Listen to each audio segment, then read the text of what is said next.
art job, you aren't really going to think of that too much. You're not going to think of it as much as if you're not drawing at all at your job. It keeps the hunger going. It keeps you wanting to draw, keeps you wanting to paint. Now what happened to me was, see, I had this job. It was called data manager. That was the position.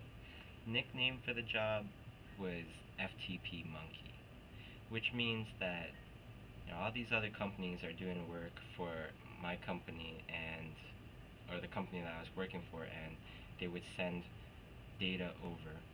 I would look at the data. I wouldn't draw or paint or animate or anything like that. I would just look at the data, look at the drawings, look at the animation, see if it's okay. I'd pass it off to the right departments. I would get, a new hard drive would be sent to me, and I would first take all the data off this hard drive and copy it onto my computer. Now, that could take, like an hour, and that gave me all this free time to, look at things on the internet, try to copy them, try to copy people's drawings, get better, study more, explore my own style, and draw my own stuff. And during those times, I was drawing the best stuff that I was ever drawing, because I was doing it for myself, and I was studying drawing, painting to improve my own stuff, and it wasn't to necessarily produce any kind of drawings or paintings for somebody else. It's all about learning.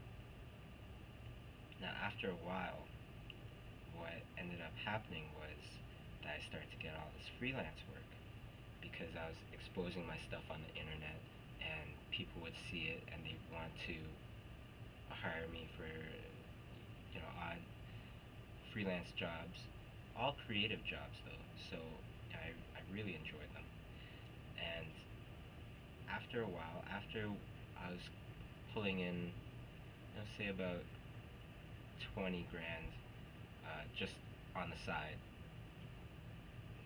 just from freelance, I saved it all up, and I just took a leap of faith. A month before my contract ended, I went to my boss, Luis, and just about the best boss a person could ever have. And he was my last boss that I'll ever have. And I went to him and I told him, I have something to tell you. I want to quit my job. I want to go for my dreams. I want to become an independent artist. He told me, are you sure this is what you want to do? I said yes, and he said, good. I believe in you. I'm proud of you. I'm happy for you. Just don't disappoint me.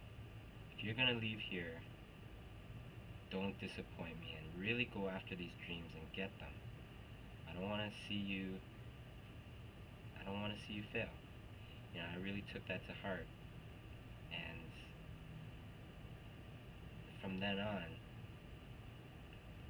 I've never taken another job working for a studio. I've always worked with studios, with people, never for them ever again. Now, one thing I want to talk about was what I did just before that, before I quit, that really helped me. And that was, I thought to myself, if I was going to become independent, an independent artist, I felt like I needed to be independent of everything, which meant that for about a month to 3 months, I quit anything that I felt that I needed,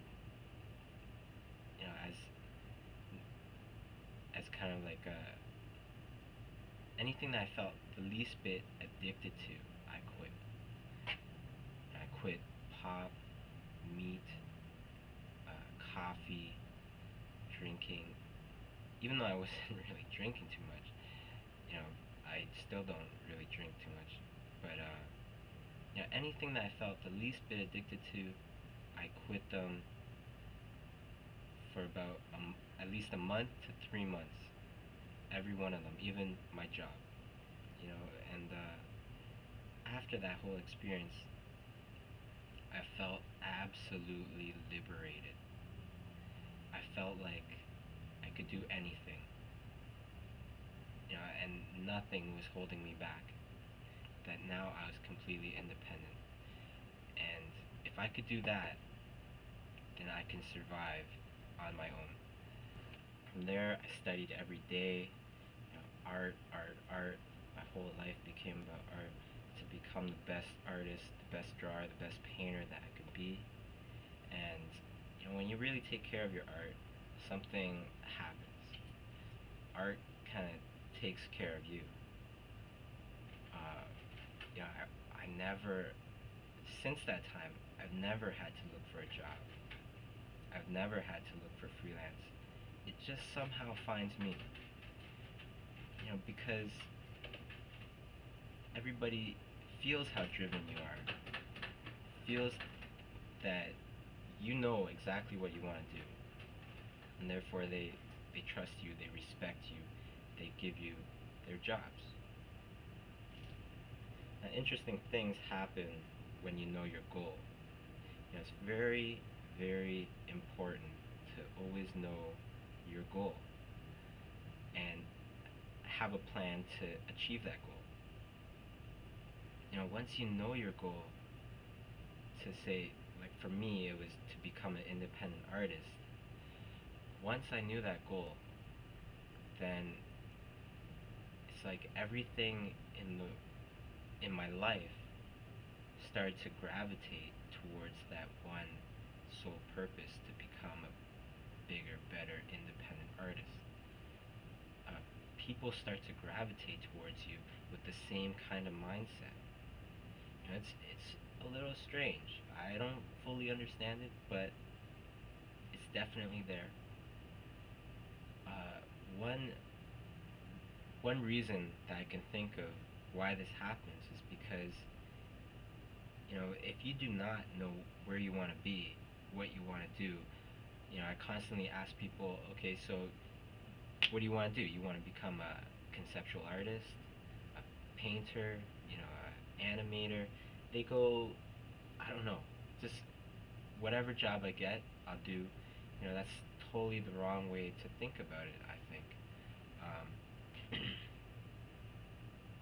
When you do know what you want to do, you see everything around you as pieces of the puzzle. To how can this thing, that opportunity, this person help me to further myself, to get a little bit closer to my goals. When you don't even know what you want to do, it's really like searching for something that you don't even know what it is. So how are you gonna find something that you can't see and that you wouldn't even recognize if it was right in front of you? So I think the first thing to do is really think about what you want to do. Now, a lot of people would say, Bobby, I don't know what I want to do. I haven't even been in the business yet. I'll take whatever comes to me first, because I know jobs are rare, blah, blah, blah. The thing about that is, okay, fine, you haven't been in the business yet. You don't necessarily know what you like, what you want to do. But think of something. Think of something and stick to it. Stick to that. Perhaps it's one of your